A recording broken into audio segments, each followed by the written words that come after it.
জামুগুৰিঘাটত এজনী গাই গৰুক লৈ আতংকিত গয়া ৰাইজ। মাংগলিক অনুষ্ঠানত অংশগ্ৰহণ কৰি মহাবিপদত গাঁওবাসী। ৰেবিজৰ বেজী ল'বলৈ চিকিৎসালয়ত ভিৰ গয়া ৰাইজৰ। জামুগুৰিঘাটৰ এখন গাঁৱত এতিয়া আতংকময় পৰিৱেশ সৃষ্টি কৰিছে এজনী গাই গৰুৱে। এই গাই গৰুজনীক কেন্দ্ৰ কৰি এতিয়া গাঁওখনত কণ কণ শিশুৰ পৰা আৰম্ভ কৰি বয়োবৃদ্ধ সকলো ঢাপলি মেলিব লগা হৈছে কুসুমটোলা আদৰ্শ চিকিৎসালয়লৈ। এই ঘটনা সংঘটিত হৈছে জামুগুৰিঘাটৰ তলকাবাৰী গাঁৱত।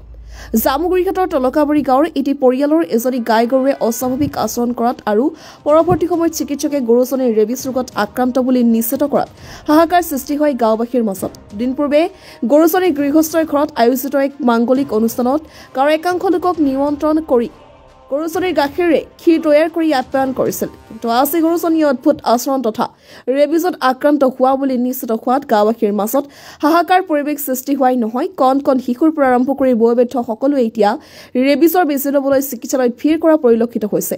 সম্প্ৰতি এই আতংক ওচৰ চুবুৰীয়া গাঁওসমূহলৈও বিয়পি পৰা পৰিলক্ষিত হৈছে। নমস্কাৰ, মোৰ নাম ববী বৰা, মোৰ ওপৰ তলকাবাৰী ঘৰ।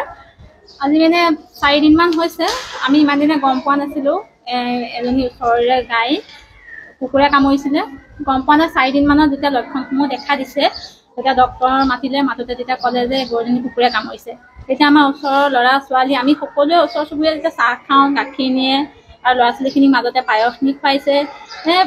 প্ৰায় বহুখিনি মানুহে 20ৰ ওপৰ হ'ব, মানে 50জন মানেই হ'ব প্ৰায় ল'ৰা ছোৱালী মিলাই পেলাই। এতিয়া আমি সকলোৱে যেতিয়া ডক্টৰে ক'লে যে বেজী ল'ব লাগিব, আমি সেইকাৰণে সকলোৱে বেজী ল'বলৈ আহিছোঁ। 4টা দিছে বেজী, আমাৰ তাৰিখসমূহ লিখি দিছে। আমি তেনেদৰে এতিয়া বেজীখিনি লৈ পেলাই ল'ৰা ছোৱালীখিনিক লৈ পেলাই এতিয়া আৰু হয়। আমাৰ যেতিয়া মানে গম নাপায়, কিন্তু আগতে কোনেও গম নাপায়। যেতিয়া লক্ষণসমূহ দেখা দিছে কামুৰিছে বুলি, তেতিয়া ডক্টৰ মাতোতে গাঁৱতো ওলাই কিবা কিবি কৰি আছে। আৰু গৰুজনী এতিয়াকে তেনে অৱস্থাই নাই, মানে আৰু পুৰা হাড়ডালহে আছে, মানে নেখায়ো, একো নকৰেও, পানীও নাখায়, মানুহ গ'লে খুচে। আমাৰ আজি 20জনমান মানুহে ল'লে, আকৌ কাইলৈ আহিব। 20জনৰ ওপৰহে হ'ল বুলি কৈছে। আমাৰ মানে আহি আছে, লৈ আছে, গৈ আছে।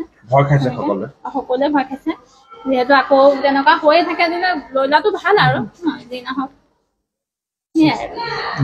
এইটো মানে তলকাবাৰীত গৰু এটা ৰেবিজ হৈছিলে। আমি চাব গৈছিলোঁ, খবৰ দিয়াৰ লগে লগে আমি পৰ্য্যায়ক্ৰমে তাৰ চিকিৎসাটো কৰি আছোঁ।